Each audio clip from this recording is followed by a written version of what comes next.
Good morning and Jai Hind student. Welcome to the Sunbeam School Sultanpur online classes. We'll be starting NCERT class 6 chapter 3rd. What is government? In this chapter we discuss about what is government and works of a government and how various tasks are performed by the government. Firstly, we discuss about government. Government is the group of people with the authority of govern a country और state. Government क्या है? लोगों के group को government कहते हैं जिसके पास authority होती है किसी भी कंट्री को चलाने के लिए और किसी भी स्टेट को चलाने के लिए. In other words we say that government is the organization that is the governing authority of a political unit, the ruling power in political society and the apparatus through which a governing body functions and exercise authority. Normally हम लोग अपने घरों में या बाहर सुनते हैं अगर लाइट चली जाती है काफ़ी टाइम तो घर में या मोहल्ले वाले कहेंगे अरे इस बार की गवर्नमेंट जो आई है बड़ी ख़राब है यार, बार बार लाइट जलाती रहती है. अनियंस के यानी प्याज के दाम बढ़ जाएंगे, सब्जियों के दाम बढ़ जाएंगे तो हम कहते हैं पता नहीं कैसी गवर्नमेंट है, लोगों को ठीक से अनियन तक नहीं मिल पा रही है और इसके दाम बढ़ गए. पेट्रोल डीजल के दाम बढ़ते हैं या बहुत ज़्यादा क्राइम होने लगता है तो हम किसको ब्लेम करते हैं? बार बार गवर्नमेंट को ब्लेम करते हैं. तो बार बार जो हम अपने आसपास अपने घरों में अपने एल्डर्स से अपने बड़ों से जो वर्ड सुनते हैं गवर्नमेंट, गवर्नमेंट क्या है? Now in this chapter we discuss about what is government. Works of a government, it make decision and get things done. जो डिसीजन लेती है और वर्क करती है. The government also takes action on many social issues. और जितने भी social issues हैं लाइक अगर जैसे कोई एपिडेमिक फैल रही है, कोई कहीं पे किसी एरिया में बहुत ज़्यादा क्राइम हो रहा है या कहीं पे बहुत ज़्यादा सैनिटेशन की प्रॉब्लम है, इन सब जितने भी सोशल इश्यूज हैं इनके लिए वर्क करना. ठीक है.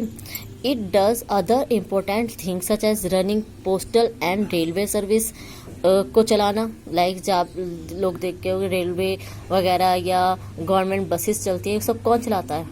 गवर्नमेंट चलाती है. Protecting the boundaries of the country and maintaining peaceful relation with other countries. और कंट्री को प्रोटेक्ट करना. आप लोग अधिकतर न्यूज़ में सुनते हैं कि चाइना ने या पाकिस्तान से हमारी वॉर हो रही है, हमारे जो सोल्जर्स हैं वो मारे जा रहे हैं या कोई हम पे अटैक कर, या हम लोग क्या बनाते रहते हैं एटम बम या परमाणु बम बना रहे हैं. ये सब वर्क किसका है? अपने कंट्री को प्रोटेक्ट करना और अदर कंट्री से पीसफुल रिलेशन, शांतिपूर्वक रिलेशन बनाना और अपने कंट्री के वेलफेयर में वर्क करना. ये सब काम किसका है? गवर्नमेंट का है. It is responsible for ensuring that all its citizens have enough to eat and good health facilities. और सबसे अच्छी बेस्ट रिस्पॉन्सिबिलिटी उसकी सबसे पहले क्या है कि जितने भी सिटीज़न हैं उसकी कंट्री के उनको अच्छा फूड प्रोवाइड कर सके, उनको हेल्थ फैसिलिटीज़ यानी जैसे हॉस्पिटल्स. आप लोग जाते हैं कोई बीमार हो तो हम हॉस्पिटल जाते हैं, अगर किसी गवर्नमेंट हॉस्पिटल जाते हैं हम कहते हैं यहाँ डॉक्टर अच्छे नहीं हैं, यहाँ डॉक्टर नहीं है. ये सब किसके रीज़न है? ये सब गवर्नमेंट के ना चाहिए. गवर्नमेंट का वर्क है कि वो अच्छे डॉक्टर हमें दे, अच्छी फैसिलिटीज़ दे, अच्छा ट्रीटमेंट लोगों को प्रोवाइड करे. ये सब किसके वर्क होते हैं? एक गवर्नमेंट के वर्क है. And it is the government that mainly organise and assistance for the affected people during tsunami and earthquake.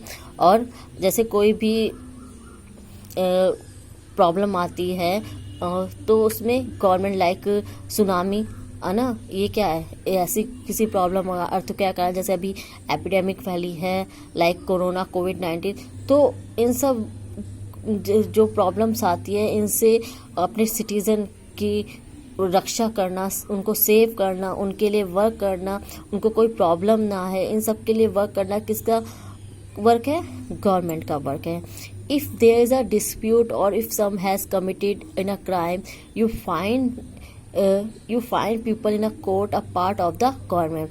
हम कभी भी देखते हैं कि काफ़ी जो कहीं कुछ लड़ाई हो रही है या किसी ने किसी को मार दिया या किसी ने किसी पे अटैक कर दिया आपस में, तो लोग देखो कभी भी आपने किसी मोहल्ले वगैरह लड़ाई होती है, कुछ भी होता है, तो सभी सबसे पहले धमकी दे रहे हैं, अरे ऐसा करेगा मैं पुलिस में कंप्लेन कर दूंगा, पुलिस को बुला दूंगा।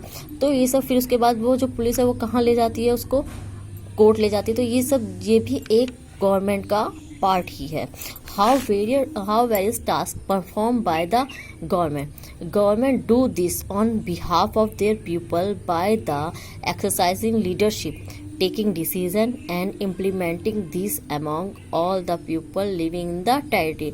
गवर्नमेंट जो है वो कैसे चूज होती है, कैसे वर्क करती है, डिसीजन कैसे लेती है, लीडरशिप कैसे करती है, ये सब आपने देखा होगा। इलेक्शन होते हैं आप लोगों के एरिया में, तो हम जब इलेक्शन होते हैं तो आपके घर के बड़े जितने भी हैं वो लोग वोट करने जाते हैं, ठीक है। आप जो स्टूडेंट्स विलेज एरिया में देखते हैं, आप लोगों के यहाँ पे अब जैसे प्रधानी के इलेक्शन होने वाले हैं तो प्रधान चुना जाएगा, तो हम लोग जो आपके बड़े हैं जब वो वोट करने जाते हैं तो हम अपने किसको रिप्रेजेंटेटिव को चूज करते हैं। तो वो रिप्रेजेंटेटिव हमारे बिहाफ पे, अब इतने सारे लोगों की तो थिंकिंग अलग हो गई, अलग अलग सोच होती कि वो एक साथ कोई भी डिसीजन नहीं ले पाएंगे, तो हम अपने रिप्रेजेंटेटिव को चूज कर लेते हैं जिसे हम लाइक करते हैं कि हाँ ये हमारे लिए हमारे वेलफेयर में वर्क करेगा, हमारे लिए वर्क करेगा, है ना।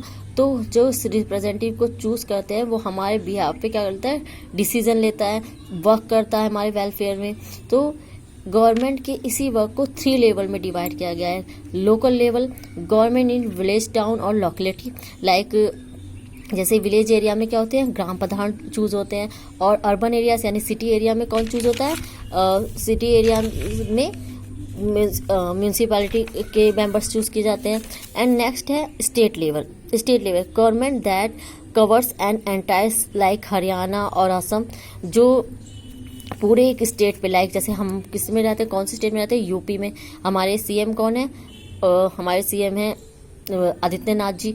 तो इनको कैसे चूज, आप अपने एरिया में एमएलए, जैसे सुल्तानपुर के एमएलए सूर्यभान सिंह, हमने उनको चूज किया, है ना। एमएलए चूज करेंगे, फिर वो एमएलए जिनकी मेजोरिटी होगी, यानी जो बहुत ज़्यादा नंबर में जिस पार्टी की मेजोरिटी होती है, वो अपने एक लीडर को चूज करते हैं। जैसे यूपी में सबसे ज़्यादा मेजोरिटी यानी सबसे ज़्यादा मेंबर्स ऑफ लेजिस्लेटिव असेंबली किसके थे, बीजेपी गवर्नमेंट के थे, तो उन्होंने अपने लीडर को, अपने से एक जो उनका मेन लीडर था उसको चूज कर लिया, वो थे आदित्यनाथ। वो कौन बन गए, वो हमारे स्टेट के सीएम बन गए। तो वो उन्होंने अपने कुछ मेंबर्स को चुन लिया, वो मिनिस्टर बना दिए। अब वो मिनिस्टर हमारे बिहाफ पे यानी अपने स्टेट के सिटीजन के बिहाफ पे डिसीजन लेंगे, उनको इम्प्लीमेंट करेंगे। ये था सेकेंड लेवल। अब थर्ड लेवल है नेशनल लेवल, यानी government for the entire nation, ऐसी गवर्नमेंट जो पूरे नेशन के लिए वर्क करती है ना। तो ये कैसे है, जैसे इस टाइम किसकी गवर्नमेंट है, बीजेपी की गवर्नमेंट है, हमारे स्टेट में भी और नेशनल लेवल पे दोनों में बीजेपी गवर्नमेंट है। कौन है हमारे पीएम, नरेंद्र मोदी थी। तो हम अपने एरिया में से एक एमपी को चुनते हैं। एमएलए तो हमारे सूर्यभान सिंह हो गए सुल्तानपुर के, और हमारे एमपी कौन है, मेनका गांधी है हमारे एरियाज में, तो हमने उनको चूज किया। अब ऐसे ही हर एरिया में से, हर कॉन्स्टिट्यूंसी में से एक एमपी चूज होता है, हर एरिया में से, डिस्ट्रिक्ट में से। उस फिर जब वो लोग पार्लियामेंट में जाते हैं, और पार्लियामेंट में जिस भी यानी लोकसभा में लोअर हाउस में जिसके भी एमपीज ज़्यादा होंगे, मेजोरिटी में जिसके एमपी होंगे, वो अपने एक लीडर को चूज कर लेता। इस बार क्या था, इस बार के इलेक्शन में सबसे ज़्यादा मेजोरिटी जो थी बीजेपी के एमपीज की थी, तो उन्होंने अपने एक लीडर को चूज किया गया। वो लीडर कौन थे, नरेंद्र मोदी जी, और उनको क्या बना दिया गया, पीएम बना दिया। फिर नरेंद्र मोदी जी ने अपने कुछ उन्हीं एमपीज में से कुछ को चूज करके मिनिस्टर बना दिया। फिर इनकी क्या बन गई गवर्नमेंट। तो इन्होंने, ये लोग क्या लेते हैं, डिसीजन जो लेते हैं हमारे बिहाफ पे डिसीजन लेते हैं, और फिर वो एंटायर कंट्री पे यानी पूरी कंट्री के लिए डिसीजन लिया जाता है, फिर उसको इम्प्लीमेंट करते हैं, उसको लागू करते हैं। Okay, now thank you student. In next video we discuss about the laws and the government and types of government. Thank you very much. Jai Hind.